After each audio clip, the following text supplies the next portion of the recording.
बहुजन समाज का व्यक्ति तो सिर्फ साजिश का शिकार होता है। चंद्रशेखर कोलोजियम सिस्टम को नकार रहे हैं, वो जातिवादी कह रहे हैं जजों को। अगर मेरे खिलाफ कंटेम्प्ट में जाएंगे तो कोलोजियम सिस्टम के ना कपड़े फाड़ दूंगा सुप्रीम कोर्ट में जाकर। प्रधानमंत्री जी कोई कारोबार है क्या? कोई अपने बिजनेस से पैसे निकाल के दे रहे हैं प्रधानमंत्री जी, मुख्यमंत्री जी? वो पैसा तो हमारा ही है ना। तो इन सरकार पे बसों के लिए पैसे नहीं थे। अभी प्रधानमंत्री जी की रैली हुई यूपी में, 2000 बस लगा रखी सरकारी, इनके पिताजी का पैसा। राजतंत्र है ये, और यहाँ राजनीति एक वर्ड है कि भाई राजनीति हो रही है, राजनीति हो रही है। तो राजनीति का तो शिकार हम लोग हो ही रहे हैं, चाहे वो झूठ बोल के हो, बेवकूफ बना के हो, ठगी करके हो, धोखा दे के, वोट को छीन के हो, लूट के हो, दंगे करा के हो, हत्या करा के हो। ये होती है राजनीति। कभी विरोधी के सामने घुटने नहीं टेकूंगा, और मैं पूरी हिम्मत से कह रहा हूं, मैं गर्दन मेरी कट तो सकती है लेकिन ये झुकेगी नहीं कभी।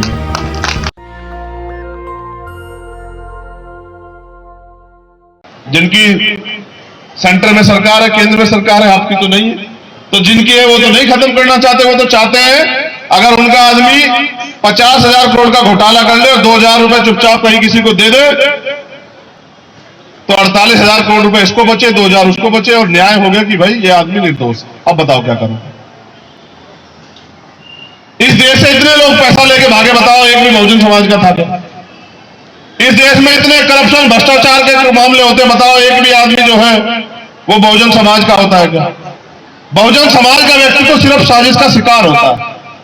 और मैंने नाम इसलिए लिया कि 2,000 रुपए किसको ले लें, क्योंकि वो कहते हैं कि हम कंटेम्प्ट में चले जाएं, कंटेम्प्ट ऑफ कोर्ट हो जाएगा चंद्रशेखर के खिलाफ।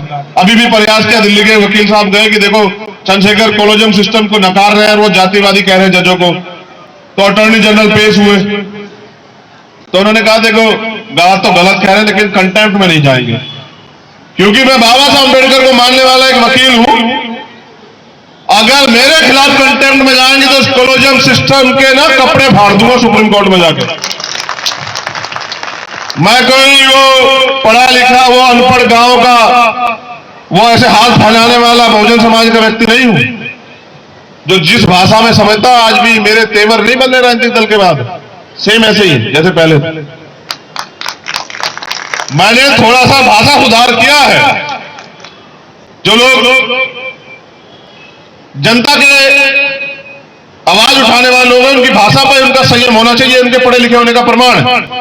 लेकिन मेरा तेवर नहीं बदला है। तेवर मेरा आज भी, और जितनी आक्रामकता मेरे अंदर है, अगर उसको देखना चाहते तो एक बार अवसर देके देखो।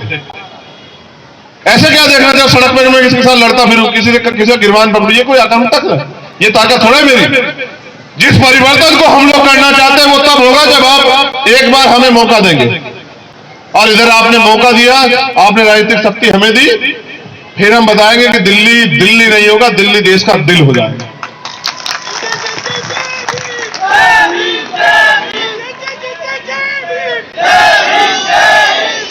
देखिए, अरे सर,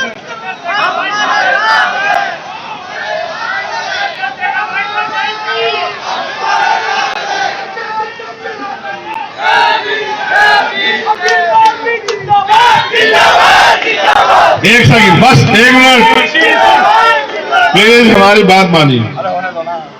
अरे होने तो ये बताओ, एक दिन बताओ जिस दिन आपने हमें संघर्ष करते ना देखा हो, बस एक दिन बताओ। आप कह रहे हो चंद्रशेखर भाई संघर्ष करो, एक दिन बताओ जब से आपने हमें जाना, एक मामला बताओ जिसकी परवाह, जहां हमने राजनीति की परवाह करके और बहुजन समाज के लोग हितों को ताक में रखा हो, बताओ एक दिन बताओ, कोई एक मामला बताओ।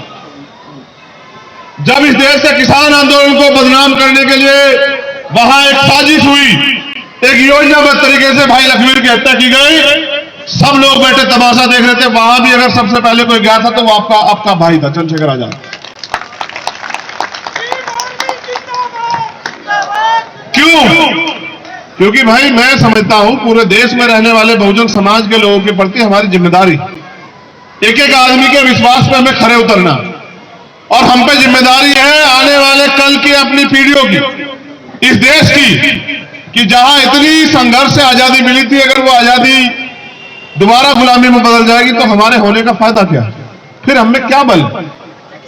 तो हम लोग प्रयास करेंगे। मैं आपसे दिल्ली के इस ऐतिहासिक स्थल पे जहां बाबा साहब अम्बेडकर का एक स्टैचू उधर को ऐसे उंगली करे हुए खड़ा हुआ है, ये बिल्कुल मेरी तरह से, जब मैं पार्लियामेंट की तरफ, सामने पार्लियामेंट है, ठीक, बहुत अच्छी बात। हम दिल्ली को कम जानते हैं, दिल्ली आने की तैयारी कर रहे। ये एक शख्सियत जिनके स्टैचू को भी लोग तोड़ के अपने आप को ताकतवर समझते हैं, कमाल की बात है। मैं पूरी जिम्मेदारी से कह रहा हूं कि अगर इस देश में कोई सबसे बड़ा राष्ट्रभक्त था तो वो डॉक्टर बाबा साहब अंबेडकर। जिस दिन विरोधियों ने भी डॉक्टर बाबा साहब अंबेडकर को पढ़ लिया, मैं लिख के देता हूं कि वो भी बाबा साहब डॉक्टर अंबेडकर के फैन हो जाएंगे। उनकी राष्ट्रभक्ति पे कोई शक नहीं कर सकता है। जो शक करता है वो उनको जानता ही नहीं, क्योंकि उन्होंने उनको पढ़ा नहीं। उनकी वॉल्यूम पढ़िए तो आपको पता लगेगा बाबा साहब अंबेडकर क्या चाहते थे और कितने अथक प्रयास संघर्ष से एक वंचित वर्ग के बेटे के तन पे ये कपड़े आए। इसको पढ़िए सर, जानिए, क्योंकि जो आज आपको नौकरी रोजगार अवसर मिला है ना, वो बहुत आसानी से नहीं मिला है। जो आपको बहुत आसानी से सिर्फ पढ़ने से मिल गया है, वो बहुजन समाज के महापुरुषों के अथक प्रयासों से मिला है। वो प्रतिनिधित्व आपको अथक प्रयासों से मिला। अगर वो अथक प्रयासों से मिला है तो आपकी भी कुछ जिम्मेदारी बनती है कि आप पे बैक टू सोसाइटी को जिंदा करें। आप आने वाली पीढ़ियों के लिए रास्ते खोल के जाएं। तो जैसा मैं बता रहा था कि ये स्टैच्यू और ये उंगली जो पार्लियामेंट की तरफ इशारा करती है, मैं जब महाराष्ट्र में गया तो मैंने कहा कि वो कहे कि अंबेडकर पुतले पे चलना है। हमने कहा वहां क्या करना है कि माल्यार्पण करना है। हमने कहा तुम पुतला क्यों कहते हो, स्टैच्यू क्यों नहीं कहते? तो कहेंगे स्टैच्यू कहेंगे तो लोग जान ही नहीं पाएंगे, पुतले को सब लोग जानते हैं। समझ रहे? आप देखिए कि वो कल भी बाबा साहब अंबेडकर से डरते थे, वो आज भी बाबा साहब अंबेडकर से डरते हैं। वो उनकी विचारधारा से डरते हैं, क्योंकि जिस दिन बाबा साहब अंबेडकर की विचारधारा, मानव कल्याण की विचारधारा इस देश में लागू होगी, आप देखना ये देश फिर सोने की चिड़िया बन जाएगा। और जैसा मैं अपनी वाणी को विराम देते हुए आपको कहना चाहता हूं, एक शख्सियत का नाम छूट गया था, डॉक्टर एपीजे अब्दुल कलाम साहब। इनका भी बड़ा योगदान। जैसा मैं आपको कह रहा था कि लोकतंत्र इसलिए बनाया गया था कि अंतिम व्यक्ति तक को पूरा सिस्टम बनाया कि किस तरह से योजना बना के सेंटर से स्टेट, स्टेट से डिस्ट्रिक्ट, डिस्ट्रिक्ट से ग्राम पंचायत तक किस तरह से योजना बना के अंतिम व्यक्ति को भी सुविधाएं दी जाए, उसको भी हक अधिकार दिया जाए। इसलिए लोकतंत्र बना। लेकिन इस लोकतंत्र में जो सरकार की जिम्मेदारी बैठती, पहले तो समझिए कि बजट, जिस बजट से योजनाएं बनती है वो बजट क्या होता है? वो बजट होता है उस स्टेट का सरकारी प्राकृतिक जो रिसोर्स है और जो टैक्स उस प्रदेश की जनता देती है। आप है मालिक। जानिए लोकतंत्र में आप मालिक है। कैसे? आप एक कलम से लेके एक जूते, जो भी आप सामान खरीदते हैं सब पे टैक्स जाता है। आप पेट्रोल खरीदते हैं, डीजल खरीदते हैं, ऑयल खरीदते हैं, माचिस खरीदते हैं, सब चीजों पर टैक्स है। ये टैक्स का पैसा गवर्नमेंट के खाते में जाता है। उस टैक्स के पैसे से बजट बनता है। प्राकृतिक रिसोर्स, सरकारी ये रिसोर्स और बजट, इससे टैक्स बनता है। उस बजट से योजनाएं बनती है। यानी कि हमारे पैसे से, जो हमारा पैसा सरकार के पास जाए, सरकार फिर हमारे लिए योजना बनाती है। लेकिन आज क्या है, बेवकूफ ये बनाया जाता है कि सरकार आपको ये दे रही है, हरानी पे, इस पे गैस पे सब्सिडी दे रही है, पेट्रोल पे सब्सिडी दे रही है, आपको घर बना के दे रही है, योजना के तहत आपको शौचालय बना के दे रही है। वो पैसा किसका? अच्छा समझ में आपको पैसा किसका है? वो किसका है वो पैसा? हमारा। अगर मैं, आपने मुझे कुछ दिया, जैसे पाजी ने मेरे को 100 रुपए दिए, लो पाजी ये 100 रुपए रखो और हमारे लिए योजना बनाओ, और मैंने इनको 50 रुपए लौटा दिए, तो मैंने इन पे एहसान किया या इनका 50 रुपए रख लिया है? अब सरकार उस बजट, उस पैसे को रखती है, टैक्स के पैसे को, और कहती है कि प्रधानमंत्री जी ऐसी योजना लाए, देखे कितना भला कर दिया। प्रधानमंत्री घर से लाए क्या? प्रधानमंत्री जी कोई कारोबार है क्या? कोई अपने बिजनेस से पैसे निकाल के दे रहे हैं प्रधानमंत्री जी, मुख्यमंत्री जी? वो पैसा तो हमारा ही है ना। प्रधानमंत्री जी 8,000 करोड़ के जहाज में चलते हैं, वो किसका पैसा है सर? क्या वो भारतीय जनता पार्टी का पैसा है? जो प्रधानमंत्री जी की रैलियां होती है उसमें जो पैसा खर्च होता है वो किसका पैसा है? जब कोरोना काल में दिल्ली में रहने वाला प्रवासी भारतीय मजदूर बस बस के लिए लड़ रहा था, एक सीट के लिए लड़ रहा था, मर रहा था सड़कों पे, रोटी के लिए मोहताज था, रोजगार के लिए मोहताज था, अपने जीवन को, अपने बच्चों को मरते देख रहा था, पैदल अटक रहा था।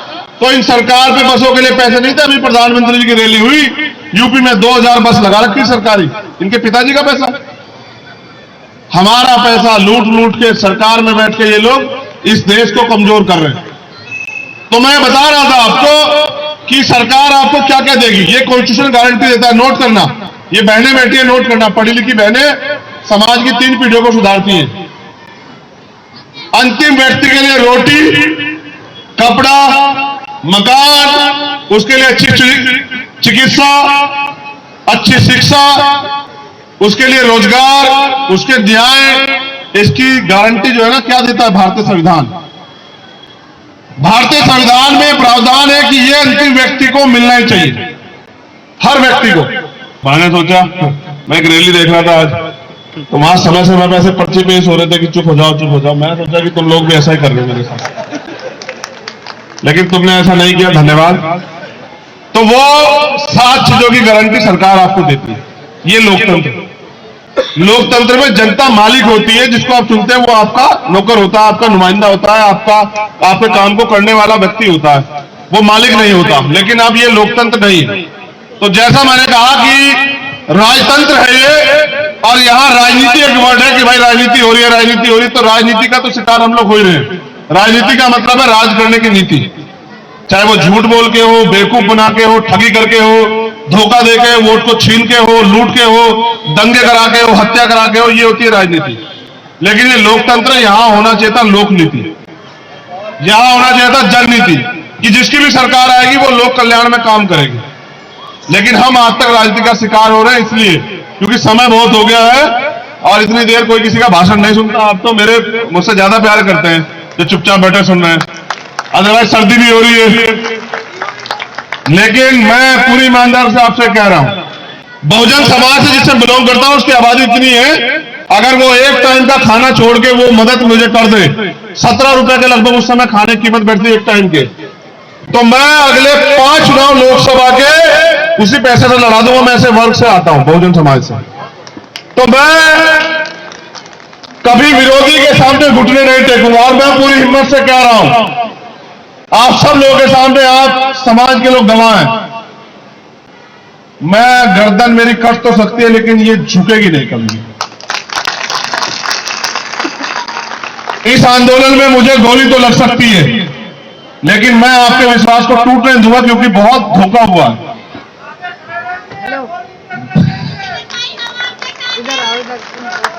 ये बहुत धोखा हुआ, पता कैसा धोखा? गरीबों की बात करते करते नेता अमीर हो जाता है, गरीब गरीब रह जाता है। वास्तविकता में बहुत धोखा, बहुत छले गए लोग, इतने छले गए कि उनका विश्वास ही नहीं जमता किसी पे। आपने हम पे विश्वास किया, आपने इन सब साथियों को सहयोग किया। मैं पूर्ण संकल्प के साथ कहता हूं कि 10 साल के अंदर, आज का दिन आप नोट कर लें, 26 नवंबर 2021, 26 नवंबर 2031 में मैं दिल्ली की टीम से कहूंगा यही प्रोग्राम करना, और मैं लिख के देता हूं कि वीआईपी सुरक्षा रहेगी इस क्षेत्र में, इतनी मेहनत हम लोग करेंगे। मेरे बिंदु इस बात को याद, और इस मंच पे ये जो लोग बैठे होंगे, इनमें कई विधायक और एमपी होंगे, ये भी मेरा वादा है, ये मैं वादा करता हूं आप लोगों से। बस मुझे आपके सहयोग की जरूरत है। अब मैं नेशनल दस्तक की आपसे गुजारिश है कि अगर इसको बचाना चाहते हैं तो नेशनल दस्तक को सब्सक्राइब करने के लिए रेड कलर के सब्सक्राइब बटन को दबाएं, फिर बेल आइकन की घंटी दबाएं। नेशनल दस्तक को बचाने के लिए बहुत जरूरी है कि हर खबर को शेयर करें, लाइक करें, कमेंट जरूर करें।